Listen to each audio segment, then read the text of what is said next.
नमस्कार, राजनीतिक चर्चा में आपका स्वागत है। मैं आपके साथ मुरली मनोहर और आप देख रहे हैं नेशनल टाइम्स। उत्तर प्रदेश में खाली हुए 10 विधानसभा के उपचुनाव में 9 सीटों पर चुनाव हो रहा है। चुनाव की तिथि पहले चरण में थी 13 तारीख को। उत्तर प्रदेश के साथ ही जो है झारखंड और महाराष्ट्र का भी चुनाव हो रहा है। एक सीट वायनाड का भी जो है लोकसभा का हो रहा है।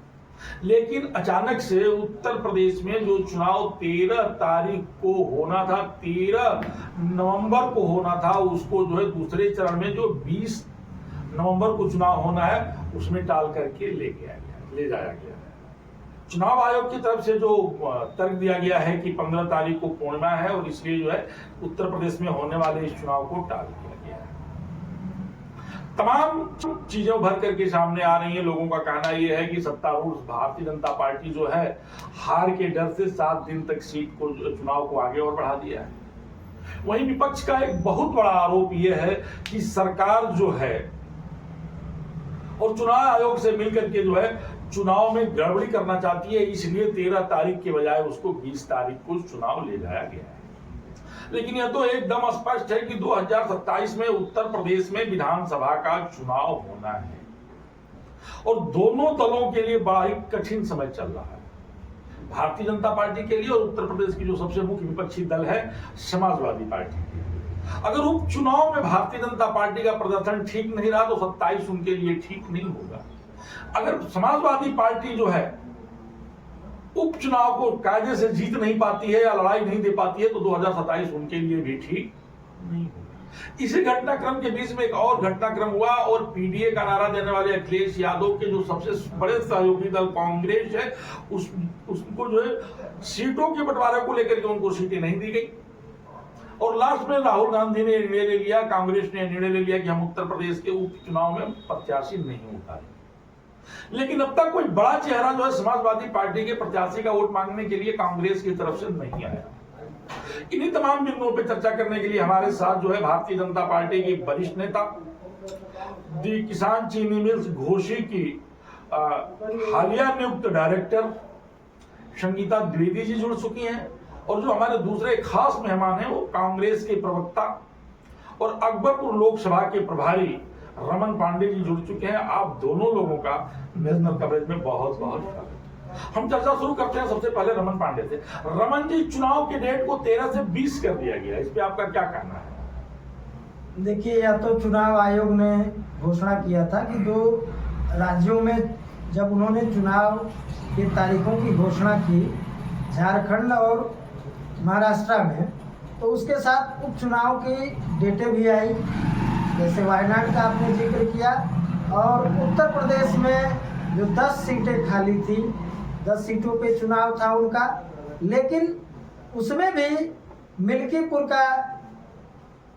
की जो सीट थी उस पे घोषणा नहीं हुई, 9 सीटें थी और चुनाव आयोग ने यह निर्णय लिया था कि 13 नवंबर को वोट डाले जाएंगे। लेकिन आज जो है तो कल जो है उन सीटों पे हो रहे 13 नवंबर के चुनाव को तारीख को टालते हुए 20 नवंबर का। ऐसा क्यों? आपको क्या लगता है? नहीं, मैं बता रहा हूँ ना कि चुनाव आयोग की जो जानकारी में जो उन्होंने जवाब दिया इसके कारण का टालने का, कार्तिक पूर्णिमा के स्नान होने के कारण।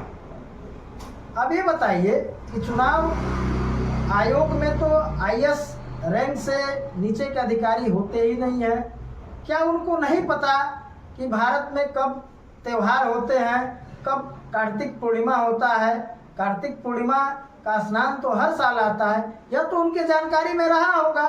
लेकिन मैं बताना चाहूंगा कि योगी जी, एक मिनट सुन लीजिए। योगी जी दिल्ली जाते हैं, JP नड्डा जी से मिलते हैं, उनकी मुलाकात प्रधानमंत्री जी से होती है और उसके बाद जो है यह निर्णय चुनाव आयोग का आ जाता है कि जो 13 नवंबर को उपचुनाव होने थे उत्तर प्रदेश में, वह 20 नवंबर को होगा। संगीता जी, आपको क्या लगता है? बहुत बड़ा आरोप कांग्रेस की तरफ से लग रहा है कि योगी जी दिल्ली जाते हैं, JP नड्डा और प्रधानमंत्री जी से मुलाकात करते हैं, उसके बाद से ये डेट टाला गया है। आपको क्या लगता है? जी, मेरा तो ये मानना है कि जाने से मिलने से चुनाव का कोई संबंध नहीं है। बहुत सारे ऐसे प्रश्न होते हैं और बहुत सारी ऐसी बातें हो जाती जो ऑल ऑफ सडन आपको मिलना पड़ता है। लेकिन इस बात का जो खंडन बार बार किया जा रहा है विपक्ष की तरफ से कि कार्तिक पूर्णिमा कोई छोटा त्योहार नहीं है, बहुत बड़ा त्योहार है। और अगल बगल के जिलों से एक दूसरे जिलों में भी लोग जाते हैं, स्नान दान पुण्य का बहुत सारे कार्यक्रम होते हैं। तो इस बात को एक बार हमें स्वीकार करना चाहिए। ये भी बात इनकी आपकी सही है कि पहले आप हो सकता है कि उनको पता नहीं था क्या, बिल्कुल पता था, लेकिन जैसा आप देख रहे हैं कि हर त्योहारों में कुछ ना कुछ भ्रांतियां हो जा रही है, डेट आगे पीछे हो जा रहे हैं। क्योंकि हमारे यहाँ उगते हुए सूर्य को ही सब कुछ माना जाता है, उसी से हम दिन की शुरुआत करते हैं, तिथि वही ली जाती है। और ये बहुत ही अच्छा त्योहार है, चुनाव भी बहुत अच्छा होगा और इस चीज में हर चीज में लेकिन नहीं होना चाहिए। लोगों का कहना यह है कि भारतीय जनता पार्टी अपने हार के डर से जो है तिथि बदली है। ऐसा कुछ नहीं है कि आप 13 को कराएंगे तो हार जाएंगे, 20 को कराएंगे तो जीत जाएंगे, ऐसा कुछ नहीं है। ये तो लोगों के मन की भ्रांतियां हैं। और हार के डर से भारतीय जनता पार्टी कभी भी पीछे हटने वाली पार्टियों में से नहीं है। रमन जी, आपको क्या लगता है? रखा गया है। रमन जी, आपको क्या लगता है उत्तर प्रदेश में अगर समाजवादी पार्टी 9 की 9 सीटें नहीं जीतती है तो 2027 उनके लिए बड़ा कठिन होगा?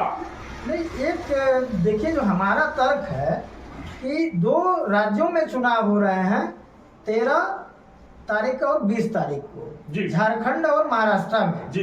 अगर कार्तिक पूर्णिमा का हवाला चुनाव आयोग दे रहा है तो क्या झारखंड में 13 तारीख को वोट तो पड़ेगा, महाराष्ट्र में भी पड़ेगा जी। अब तक तो कोई तिथि में बदलाव नहीं हुआ है, तो चुनाव आयोग वहां क्यों नहीं टाल दिया कि नहीं 13 नवंबर को नहीं होगा, 20 नवंबर को ही हम कराएंगे, उसको टाल देना चाहिए। अगर कार्तिक पूर्णिमा, देखिए बात इसमें यह आ रही है कि जो अभी अखिलेश जी ने भी ट्वीट किया, अन्य लोग, भारतीय जनता पार्टी का जो एक इंटरनल सर्वे है कि ये जो उत्तर प्रदेश में 9 सीटों पे चुनाव हो रहा है उसमें से अधिकांश सीटें भारतीय जनता पार्टी हार रही है। ये चुनाव का सामना जो है नहीं करना चाहती है। और एक कारण उसमें और है कि जो प्रदेश से किसान, मजदूर और अन्य लोग बाहर से आते हैं, देखिए अभी छठ का त्योहार, छठ पूजा चलेगा, दिवाली में लोग घर आए हुए हैं और वह छठ पूजा के बाद हो सकता है कि चले जाए, तो इस डेट को हम थोड़ा सा आगे खींच देंगे, 20 नवंबर कर देंगे। तो हम आपको रोकेंगे। हाँ, आपने कहा कि किसान, मजदूर, छात्र, एक बड़ा आंदोलन हरियाणा से शुरू हुआ था और किसान आंदोलन शुरू हुआ था और लोगों ने ये कहा था कि हरियाणा में तख्ता पलट हो जाएगा, इस बार कांग्रेस बहुमत में आ रही है, भाजपा का सफाया हो जाएगा। खिलाड़ी भी मैदान में, किसान भी मैदान में और वहां के गुर्जर और जाट भी मैदान में, सब लोग आंदोलन में थे। उसके बाद भी एकदम रिजल्ट आप लोगों के पक्ष में नहीं आया। तो उत्तर प्रदेश की सरकार तो हमको नहीं लगती है कि वो किसान मजदूर से डरने वाली है। नहीं, हरियाणा का चुनाव तो एकदम स्पष्ट है। मैं इसमें बताना चाहूंगा कि कांग्रेस का इस पे शीर्ष नेतृत्व चुनाव आयोग को भी चिट्ठी लिख चुका है और 20 जगह से जो ईवीएम में जो खामियां मिली वह चुनाव आयोग में वह पेंडिंग है। चुनाव आयोग को उस पर फैसला देना है। लेकिन आप कांग्रेस का वहां मत प्रतिशत देख लीजिए, 40 पॉइंट समथिंग वहां पे कांग्रेस का मत प्रतिशत है। और देखिए हम वहां से, ठीक है, हम किसी अंतर हो गए, फिर हम लोग लौटते हैं, हम यूपी के चुनाव पे फिर लौटते हैं। ठीक है, वो चुनाव आयोग का मामला है, फैसला आएगा नहीं आएगा। संगीता जी, आपको क्या लगता है कि हार के डर से भारतीय जनता पार्टी भाग रही है क्या? बिल्कुल नहीं, संभव ही नहीं है। और जैसा अभी भाई साहब ने कहा ना कि झारखंड और महाराष्ट्र में भी है, आप सबको ये ज्ञात होगा कि कार्तिक पूर्णिमा का जो त्योहार वाराणसी और ईस्टर्न यूपी में मनाया जाता है वो बहुत बड़े पैमाने पे होता है। शायद पिछले साल 2 सालों से लोगों की बुकिंग हो रही है, आना जाना, रास्ता, सब कुछ ये दिक्कतें हैं। इस दिक्कतों को ध्यान में रख के अगर ये चुनाव आयोग ये फैसला लेता है तो इसमें कहीं कोई गलत नहीं है। और जैसा भी भाई साहब ने कहा कि 7 और 8 में हमारी छठ पूजा है, महापर्व है, और उसके बाद लोग चले जाएंगे, तो क्या वो 13 तक पहुंचेंगे तो 20 तक नहीं पहुंचेंगे? ये तब तो मतलब सर्वथा अनुचित है। और उत्तर प्रदेश के लिए ही क्यों कहा गया? बिल्कुल आप सही कह रहे हैं कि आज झारखंड उसमें क्यों नहीं, क्योंकि झारखंड और महाराष्ट्र में भी कार्तिक पूर्णिमा बिल्कुल मनाई जाती है, लेकिन जो व्यापक स्तर यहाँ पे हमारे उत्तर प्रदेश में है वो व्यापक स्तर वहाँ पे नहीं है। जैसे मान लीजिए अगर कोई त्योहार आ जाता है, अगर कोई चुनाव आ जाता है गणेश चतुर्थी के बीच में, तो शायद इस पे को ध्यान देना होगा ना, क्योंकि हमारी जनता का भी तो ध्यान रखना है। ठीक है, चुनाव ठीक है, को ठीक है। लेके- लेकिन अगर 2027 में भारतीय जनता पार्टी चुनाव नहीं सॉरी, अगर उपचुनाव भारतीय जनता नहीं जीत पाती है तो 2027 उसके लिए बड़ा कठिन आएगा। इसको सेमीफाइनल माना जा रहा है उपचुनाव को। कोई बात नहीं, सेमीफाइनल अगर माना जा रहा है तो अच्छे से ये सेमीफाइनल होगा जो फाइनल का रिजल्ट आपको बहुत जल्दी रमन जी, बताएगा। आपको क्या लगता है जो उपचुनाव से आप लोगों ने एकदम अपनी दूरी बना लिया है, कांग्रेस वहां प्रत्याशी नहीं दी है, नहीं, एनडीए से देखिए- सीटें नहीं मिल पाई हैं, या समाजवादी पार्टी जो है उनको समाजवादी पार्टी को समर्थन किया नहीं गया? नहीं, देखिए इसमें स्पष्ट हमारे उत्तर प्रदेश कांग्रेस कमेटी के अध्यक्ष अजय राय जी ने स्पष्ट किया था कि इस नेतृत्व को उन्होंने पत्र लिखा था। अब सामंजस्य या जो भी चीजें नहीं बन पाई तो पार्टी ने निर्णय लिया। हमारा कांग्रेस पार्टी का सीधे ये मकसद था चुनाव जीतना। इंडिया गठबंधन के नेतृत्व में हमको चुनाव जीतना है, भारतीय जनता पार्टी को हराना है। कौन लड़ रहा है कौन नहीं लड़ रहा है इसका विषय हमारे लिए नहीं था। हमारे लिए यह विषय था कि इंडिया गठबंधन चुनाव लड़ेगा और भारतीय जनता पार्टी को हराएगा। पिताजी, इंडिया गठबंधन हराने पर लगा हुआ है। कोई बात नहीं, अपनी कोशिश इंडिया गठबंधन को करनी चाहिए, और सामने पिछले बार भी आपने देखा इन लोगों ने किया है, उसका रिजल्ट आप सभी के सामने है। और आने वाला समय भी, क्योंकि उद्देश्य गलत है, उद्देश्य हराना नहीं, उद्देश्य जनता के पास जाके अपने कार्यों के जो हमने कार्य किया उसके प्रति लोगों की का रुझान देखना है, लोगों का विश्वास देखना है, उस पर काम करना चाहिए। क्योंकि हम सभी राजनीतिक दल के कार्यकर्ता हैं और सबका ही एक ही काम है कि जनता के सुख दुख के भागीदार बने, जनता के बीच में जाए, उनकी समस्याओं को सुने और उसको हम सॉल्व करने का प्रयास करें, ना कि ये कि मुझे हराने का प्रयास करना है। और बढ़िया है जब लड़ाई हराने वाला प्रयास करता तो जीतने वाला डेफिनेटली उससे 100% ज्यादा एफर्ट्स डालता। तो आप सुन रहे थे संगीता द्विवेदी जी को, आज हमारी खास मेहमान थी, और रमन पांडे जी भी आज हमारे खास मेहमान थे। अब दोनों लोगों ने बड़े बेबाकी से कहा कि चुनाव आयोग ने जो है जो टाला है वो ठीक नहीं हुआ। रमन पांडे का सीधा सीधा आरोप था कि चुनाव आयोग जो है गड़बड़ी करना चाहता है। वही संगीता द्विवेदी ने कहा कि त्योहारों को ध्यान में रखते कि चुनाव आयोग ने जो है स्थिति को बढ़ाने का काम किया है। मुरली मनोहर के साथ खास रिपोर्ट आप बने रहिए मेरे साथ, देखते रहिए नेशनल कवरेज का ये।